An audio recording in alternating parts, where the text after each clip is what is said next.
வணக்கம். இது ஐபிசி தமிழின் செய்தி வீச்சு. இன்றைய செய்தி வீச்சிலும் இலங்கை மற்றும் அனைத்துலக விடயங்கள் காத்திருக்கின்றன.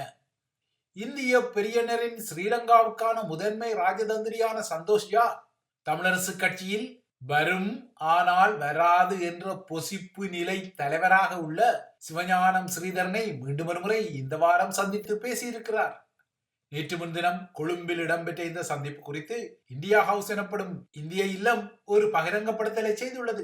இலங்கை தீவின் தற்கால அரசியல் நிலவரங்கள் குறித்தும் வடக்கு கிழக்கில் இந்திய பிரியனர் முன்னெடுக்கும் அபிவிருத்தி திட்டங்கள் குறித்தும் இந்த சந்திப்பில் கலந்து உரையாடப்பட்டதாக இந்தியா ஹவுஸ் குறிப்பிடுகிறது. கடந்த சில வாரங்களில் ஸ்ரீதரனை சந்தோஷ் ஜா சந்தித்து பேசியிருப்பது இது இரண்டாவது முறையாகும். கடந்த பிப்ரவரி 21 ஸ்ரீதரனை இந்தியா ஹவுஸுக்கு அழைத்த சந்தோஷ் ஜா தமிழரசு கட்சியின் தலைவர் என்ற பொறுப்பில் கட்சியை கட்டுக்கோப்பாக வைத்திருப்பதற்கு நகர்வுகளை ஸ்ரீதரன் விரைந்து எடுக்க வேண்டும் என்ற விடயத்தை இடித்துரைத்திருந்தார். அத்துடன் ஈழத்தமிழர்களின் விடயங்களில் இந்திய வகிவாகத்துக்கு தேவையான அபிர்ப்பாகங்களை உறுதிப்படுத்த வேண்டிய அவசியத்தையும் அவர் வலியுறுத்தி இருந்தார். இவையாவும் ஏற்கனவே தெரிந்த விடயங்கள். ஆனால் தமிழரசு கட்சியில் அதற்கு பின்னர் இடம்பெற்ற ஸ்லீப்பர் செல்களின் ஆட்டம் காரணமாக கட்சியே ஆட்டம் கண்டுவிட்டது. கட்சியின் பிரச்சனைகள் தற்போது ஸ்ரீலங்காவின் நீதித்துறையில் இடியப்ப சிக்கலாக மாறியிருப்பதை கண்ணார கண்ட இந்திய பிரியனருக்கு இன்னொரு சிக்கலாக வடக்கு கிழக்கில் தனது பொருளாதார முகமை அமைப்புகளான அதானி போன்ற குழுமங்கள் முன்னெடுக்கும் திட்டங்களை மையப்படுத்திய எதிர்ப்புகளும் உருவாகியுள்ள நிலையில் மீண்டும் ஒரு முறை ஸ்ரீதரன் இந்தியா ஹவுஸால் இந்த வாரம் அழைக்கப்பட்டுள்ளார். பெரியண்ணர் வீட்டின் அதானி கிரீன் எனர்ஜி எனப்படும் அதானி குழுமத்தின் புதுப்பிக்கத்தக்க எரிசக்தி நிறுவனம் தமிழர்களின் மன்னார் மற்றும் பூநகரி ஆகிய பகுதிகளில் காற்றாலை மற்றும் சூரிய ஒளியின் ஊடாக மின்சார உற்பத்தியில் ஈடுபடுவதற்கான நிர்மாண கட்டமைப்புகளில் ஈடுபட்டு வருகிறது. இவ்வாறு அதானி கிரீன் எனர்ஜி நிறுவனத்தால் உற்பத்தி செய்யப்படும் மின்சாரத்தை எதிர்வரும் 20 வருடங்களுக்கு கொள்வனவு செய்வதற்கு ஸ்ரீலங்கா அமைச்சரவையும் கடந்த 7 கிரீன் சிக்னலை அதாவது பச்சை கொடியையும் காட்டியிருந்தது. ஆனால் இந்திய பிரதமர் நரேந்திர மோடியுடன் நெருங்கிய உறவு கொண்ட கௌதம் அதானியின் இந்த திட்டத்துக்கு தமிழர்களின் தரப்பில் எழும் எதிர்ப்புகள் இப்போது டெல்லியையும் விசனப்படுத்த தலைப்படுகின்றன. இந்த விடயத்தில் தென்னிலங்கையில் உள்ள சூழலியலாளர்கள் தீவிரமான இந்திய எதிர்ப்பு கொடியை பிடிக்கும் நிலையில் இப்போது இது தமிழர்களுக்கும் பரவி அங்கிருந்தும் எதிர்ப்புகள் வெளியிடப்படுகின்றன. ஆண்டுதோறும் இலங்கைக்குள் வலசையாக செல்லும் பறவைகளின் நுழைவாசலாகவும் கடல்சார் சுற்றுச்சூழலின் முக்கிய இடமாகவும் மன்னார் இருப்பதால் அங்கு நிர்மாணிக்கப்படவுள்ள இந்திய பெரியனரின் மின் உற்பத்தி திட்டங்கள் இலங்கையின் சுற்றுச்சூழலுக்கு பெரும் பாதகத்தை ஏற்படுத்தும் என்ற அடிப்படையில் தென்னிலங்கையில் இந்த எதிர்ப்பு கொடி தீவிரப்படும் நிலையில் ஸ்ரீதரன் இந்த வாரம் இந்தியா ஹவுஸுக்கு அழைக்கப்பட்டுள்ளார். ஒருவேளை வடக்கு கிழக்கில் தான் முன்னெடுக்கும் அபிவிருத்தி திட்டங்களுக்கு தமிழர்கள் எதிர்ப்பு தெரிவிப்பதை தடுக்க வேண்டிய பொறுப்பு தமிழரசு கட்சியின் பக்கத்திலும் இருப்பதான ஒரு இடித்துரைப்பு டெல்லியால் ஸ்ரீதரனுக்கு இந்த சந்திப்பில் வழங்கப்பட்டிருக்க கூடும். ஆனால் இவ்வாறான சந்திப்புகளில் என்ன பேசப்படுகின்றது என்ற விடயங்கள் தமிழர்களின் அரசியல் பிரதிநிதிகளிடமிருந்து இதுவரை வெளிப்படைத்தன்மையாக வந்ததில்லை. நேற்று முன்தினம் கூட ஸ்ரீதரனை சந்தித்து பேசியதை இந்தியா ஹவுஸ் தான் பகிரங்கப்படுத்தி இருப்பதையும் இங்கு அவதானித்துக் கொள்ள வேண்டும். இதற்கிடையே இவ்வாறான சந்திப்புகள் இடம்பெற இதே சமகாலத்தில் இன்னொரு விடயம் இதற்குள் இருப்பதையும் அவதானித்துக் கொள்ள வேண்டும். அதாவது அமெரிக்க ராஜாங்க திணைக்களத்தில் புலம்பெயர் தமிழ் அமைப்பான உலகத் தமிழர் பேரவையுடன் இடைக்கிடையே குசுகுசுப்புகளை செய்யும் ராஜாங்க திணைக்களத்தின் ராஜதந்திரியான டொனால்டு இந்த வார இறுதியில் தமிழக தலைநகர் சென்னையில் உள்ள அமெரிக்க துணை தூதரகத்துக்கு சென்ற பின்னர் கொழும்புக்கு பயணப்படுவதை சார்ந்த விடயம் இது. இந்தோ பசிபிக் பிராந்தியத்தில் அமெரிக்க வகிபாகத்தை மேலும் இறுக்கமாக்கும் வகையில் லூவின் பயணம் இடம்பெற உள்ளதாக குறிப்பிடப்படும் பின்னணியில் அமெரிக்காவின் ஸ்டேட் டிபார்ட்மெண்ட் எனப்படும் வெளியுறவு அமைச்சகம் டொனால்டுவின் சென்னை மற்றும் கொழும்பு பயணங்கள் குறித்து வெளியிட்ட அறிக்கையில் இந்த பயணத்தின் போது அரசியல் பொருளாதார மற்றும் பாதுகாப்பு பிரச்சனைகள் குறித்து விவாதங்கள் இடம்பெற உள்ளதாகவும் குறிப்பிட்டுள்ளது. இலங்கையில் தங்கியிருக்கும் டொனால்டு சில வேளைகளில் சில இலக்குகளுக்காக அனுரகுமார திசாநாயக்கா போன்ற முகங்களையும் சந்தித்துக் கொள்ளக்கூடும். எனினும் நிச்சயமாக தமிழ் அரசியல் முகங்களையும் தமிழ் முகங்களை உள்ளடக்கிய குடிசார் சமூக முகங்களையும் கொழும்புக்கான வாஷிங்டனின் தூதர் ஜூலிசங் சகிதம் லூ நிச்சயமாகவே சந்தித்து பேசக்கூடும் என்பதை எதிர்பார்க்கலாம். பொதுவாகவே இந்தியாவுக்கு செல்லும் அமெரிக்க ராஜாங்க திணைக்கள முகங்கள் டெல்லியுடன் தமது சந்திப்புகளை மட்டுப்படுத்தி திரும்பிய நிலையில் GTF எனப்படும் இமாலய பிரகடன புகழ் உலகத் தமிழர் பேரவை போன்ற புலம்பெயர் அமைப்புடன் தொடர்பாடலை கொண்ட டொனால்டு சென்னையிலும் சந்திப்பை நடத்திவிட்டு கொழும்புக்கு செல்வது, அதுவும் இந்த வாரம் ஸ்ரீதரனை மீண்டும் ஒருமுறை இந்திய ராஜதந்திரி சந்தித்து பேசியுள்ள நிலையில் இந்த பயணம் இடம்பெறுவது சில கமுக்கங்கள் அமுக்கங்கள் குறித்த விடயதானங்களை வழங்கத்தான் செய்கிறது.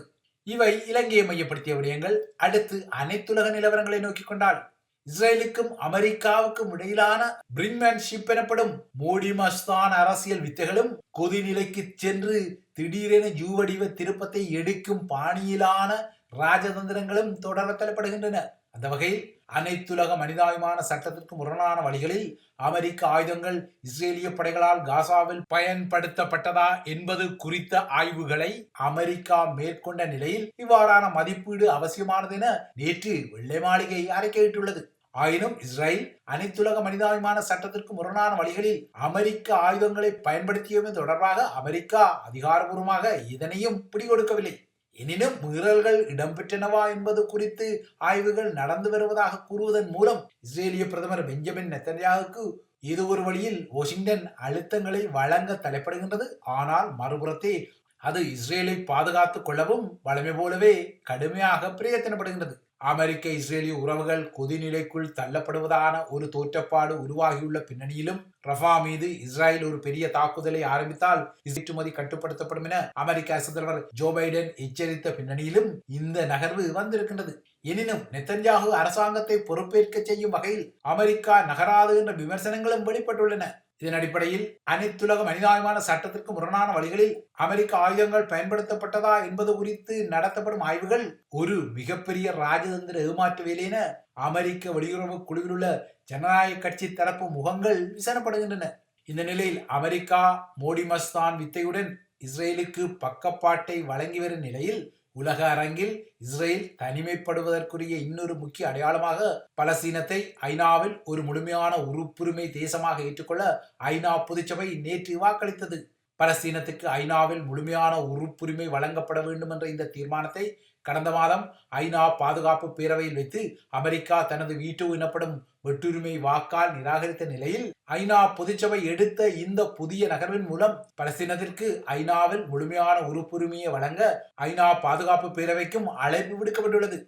133 உறுப்பு நாடுகளை கொண்ட ஐநா பொதுச்சபையில் இந்த தீர்மானம் முன்வைக்கப்பட்டு பெரும்பான்மையுடன் ஏற்கப்பட்டது. அமெரிக்கா, இஸ்ரேல், செக் குடியரசு, ஹங்கேரி, மைக்ரோனேசியா, நவ்ரு, பலாவ் மற்றும் பப்புவா நியூகினி ஆகிய 9 நாடுகள் இந்த தீர்மானத்துக்கு எதிராக வாக்களித்துக் கொண்டன.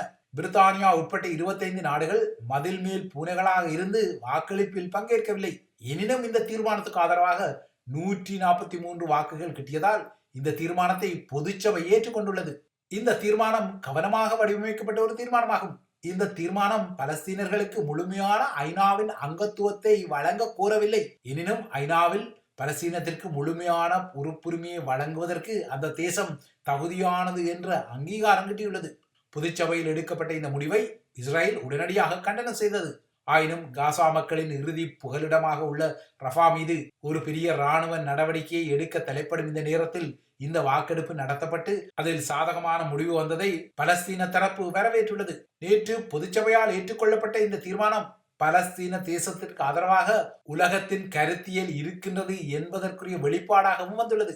இந்த வாக்கெடுப்பு இடம்பெறும் முன்னரே இஸ்ரேலும் அமெரிக்காவில் குடியரசுக் கட்சியைச் சேர்ந்த சில பிரபல முகங்களும் ஐநாவுக்கு அமெரிக்கா வழங்கும் நிதி குறைக்கப்பட வேண்டும் என்ற கருத்துக்களை வலியுறுத்தி கொண்டன. பொதுச்சபை தீர்மானத்திற்கு எதிராக வாக்களித்த அமெரிக்கா பலஸ்தீனத்துக்கு உறுப்புரிமை வழங்குவது குறித்த விடயம் மீண்டும் பாதுகாப்பு பேரவைக்கு வந்தால் அது மீண்டும் தனது வீட்டோ எனப்படும் வெட்டுரிமை வாக்கால் நிராகரிக்கப்படும் எனவும் எச்சரிக்கை விடுத்துள்ளது. இதற்கிடையே போர் நிறுத்த பேச்சுவார்த்தைகள் இடைநிறுத்தப்பட்டதை தொடர்ந்து ரஃபா மீதான ராணுவ நடவடிக்கைக்கு இஸ்ரேலின் பாதுகாப்பு அமைச்சரவை அனுமதியை வழங்கியுள்ளது. ரஃபா மீதான தாக்குதலை அமெரிக்கா பிடிவாதமாக எதிர்த்துக் கொண்டாலும் அமெரிக்க அரசு தலைவர் ஜோ பைடன் சில எச்சரிக்கைகளை இஸ்ரேலுக்கு விடுத்துக் கொண்டாலும் இஸ்ரேலிய பிரதமர் பெஞ்சமின் நெத்தன்யாகு அமெரிக்காவின் எதிர்ப்பை மீறி இந்த முடிவை எடுத்து ரஃபா மீதான ராணுவ நடவடிக்கைக்கு உத்தரவிட்டமை குறிப்பிடத்தக்கது. இறுதியாக ஐரோப்பாவை மையப்படுத்திய பிரபல இசை போட்டியான யூரோவிஷனின் 7 தசாப்த கால வரலாற்றில் இன்று போட்டி இடம்பெறும் ஸ்வீடனின் மால்மோ நகரம் கடுமையான எதிர்ப்பை எதிர்நோக்கும் என எதிர்பார்க்கப்படுகின்றது. இந்த முறை யூரோவிஷன் போட்டியிலிருந்து இஸ்ரேலை நீக்க கோரி பலஸ்தீனர்களுக்கு ஆதரவான போராட்டம் இடம்பெறவுள்ளதால் இன்று இடம்பெறவுள்ள இறுதிப் போட்டி குறித்த கொதிநிலை அதிகரித்துள்ளது.